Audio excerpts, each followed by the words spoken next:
guys, welcome to my channel. So I'm going to be using the Eco Styler gel and the instant edge control. You can use any edge control that you want. I'm basically using the edge control just to fill in the top layer of the gel. I'm starting off parting my bangs in the front and pin that to the side, and I'm going to place my hair in a low braided ponytail. So for this ponytail, I'm going to be using a wrap ponytail that I got in my local beauty supply store. I think this hair came out really cute, but I do not recommend the ponytail for myself or for anybody that has longer or thicker hair than me.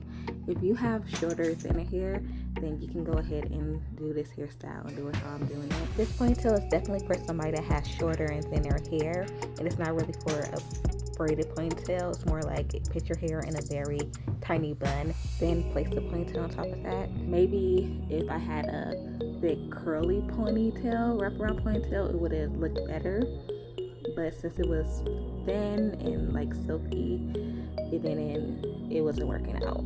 My braid kept poking through the ponytail, as you may see. And for the base of the wraparound ponytail, it wasn't that flexible, so it was a little bit hard to get it around the base of my ponytail, so the base of it did look a little bit bulky.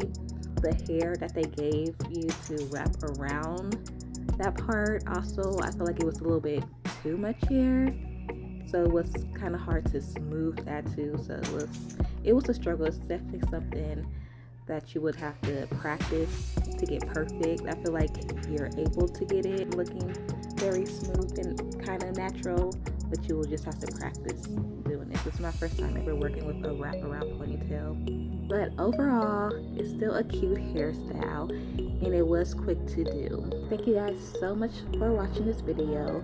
Please subscribe if you haven't. Thank you to everybody that has subscribed and has supported me.